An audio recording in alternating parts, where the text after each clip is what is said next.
In March 2026, a 25-year-old Spanish woman ended her life through euthanasia, sparking a fierce 2-year legal battle with her own father. Hello everyone, welcome to today's story. Let's uncover Noelia's heartbreaking tragedy. Today I want to tell the story of a girl, which is an incredibly tragic story, but one that is profoundly worth reflecting upon. Noelia Castillo Ramos lived in the suburbs of Barcelona, in a small, picturesque coastal town called Sant Pere de Ribes, a place known for its beautiful scenery. When she was little, she was just like any other child. She lived a life of plenty and was a child of a warm, happy family. But when she was about 7 or 8 years old, a major incident occurred that completely altered the trajectory of her family.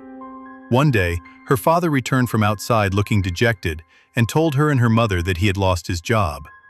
Like many families without savings, losing their primary income meant they quickly fell into the abyss of collapse. Unemployment benefits don't last forever, and if you can't find a new job, you lose absolutely everything. When her father lost his job, the entire family changed completely, from their quality of life to the atmosphere at home. Their food was no longer as good, and her parents argued constantly over the family's severe financial issues. Noelia later recalled in an interview that her parents started fighting endlessly, and that chaotic environment became her childhood. The situation became so serious that they could no longer afford to raise Noelia. They were so poor that her parents made the heartbreaking decision to send Noelia to someone else's home to be an adopted child. Noelia thought the separation was temporary, but her father turned into an alcoholic. Her foster families didn't treat her well, often abandoning and returning her whenever they had their own children. When she was sent away, Noelia still thought this was probably just temporary, hoping that once her parents had money, they would bring her back. But she didn't expect that her father would become completely decadent. He stopped looking for a job, spent his meager allowance on alcohol, and returned late at night to argue with her mother. Bouncing between countless families, Noelia really had to live a drifting life, which was incredibly traumatic. First of all, they were not her biological parents, so they didn't treat her that well. Worse still, she experienced constant rejection. Less than 2 days after being sent back, her parents would find her a new family and send her away again. Lacking the care and companionship of her parents led to severe flaws in her personality. She couldn't control her emotions and would suddenly start screaming loudly as if she had gone crazy. She was eventually diagnosed with obsessive-compulsive disorder and borderline personality disorder. Borderline personality disorder is a severe psychological illness whose main symptom is an extreme fear of abandonment, which was exactly Noelia's real-life experience. This condition led to severe tendencies of self-harm and even suicide. When there was truly no other way and the foster family could no longer afford to keep her, her mother admitted her to a psychiatric hospital. Just 2 days after arriving, Noelia grabbed a bottle of disinfectant from a cleaning cart and gulped it all down. Fortunately, she was quickly rushed to the hospital for a stomach pump and was saved. She was transferred to another psychiatric hospital, but she began to repeat these terrifying self-harming behaviors. By age 13, her family's foreclosed home shattered any hope of returning. That same year, her parents divorced. Completely incapable of raising her, the court sent Noelia to an orphanage. The foreclosure of their house, due to long-term mortgage debts, meant Noelia completely lost her home. Before, she still held on to the idea that one day she could return, but this time her hope was utterly shattered. That same year, her parents divorced, which was an incredibly massive shock for Noelia.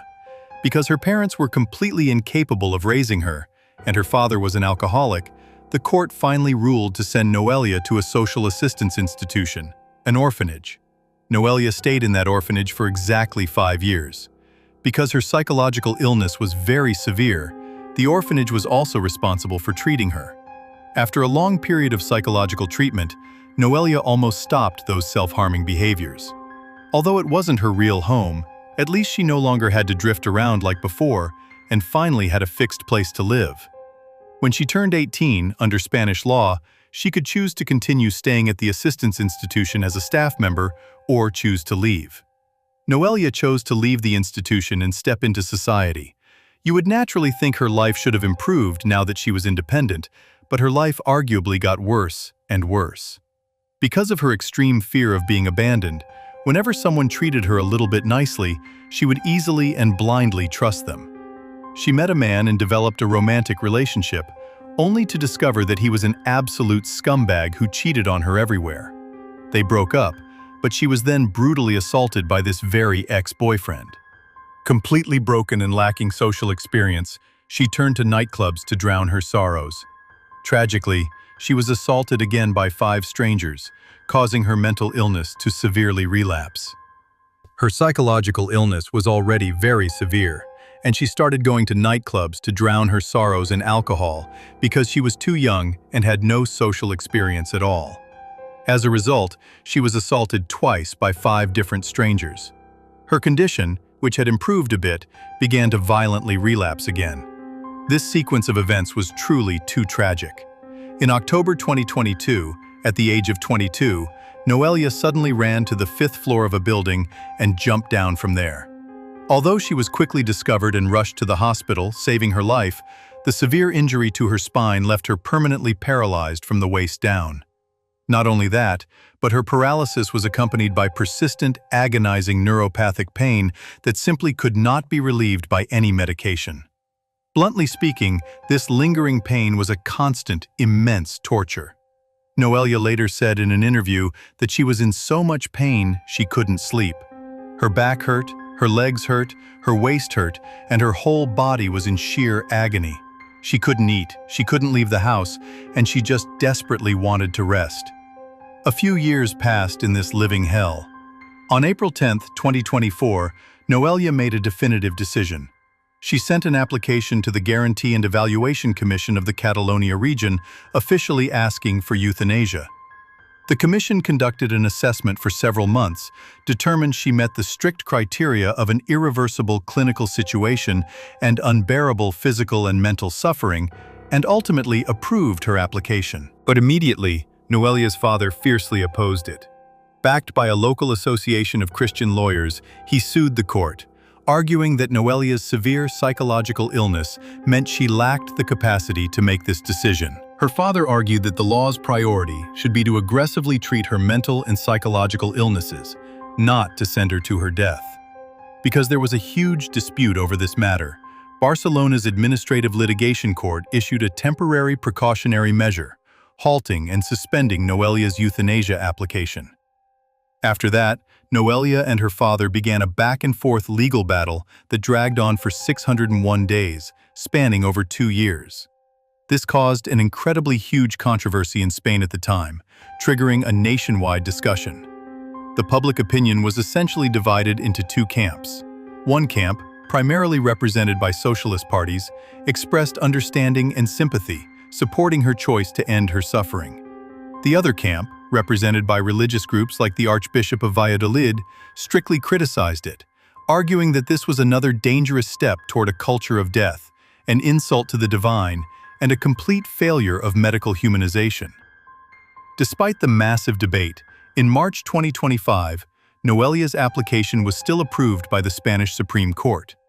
Her father and his legal team filed a final appeal arguing human rights violations, but because they couldn't provide any concrete evidence, the lawsuit was completely dismissed, upholding the original verdict. On March 22, 2026, 4 days before the procedure, Noelia told the media that choosing to die was her personal act, and she did not advise anyone to follow her example. On March 26, 2026, Noelia arrived at a medical center in Barcelona to prepare for euthanasia. Perhaps unable to accept this harsh reality, her father didn't show up. Her mother wanted to go inside to see her daughter off on her final journey, but was gently refused by Noelia. Noelia felt she didn't want her mother to see what she looked like when she died, as it would cause her immense psychological trauma. She wanted her mother and her family to be able to live a happy life afterward, proving she was an incredibly kind girl who just couldn't bear the pain anymore. It is said that Noelia put on makeup that day and wore her favorite clothes, wanting to leave this world looking her absolute most beautiful. She also brought 4 cherished photographs with her: a portrait she drew of her mother when she was little, a childhood birthday photo with her dog, her first school day standing by the gates, and a family portrait. These represented a very brief but genuinely happy time for Noelia. Finally, we pray that Noelia can live happily in heaven, forever away from the agonizing pains of this world.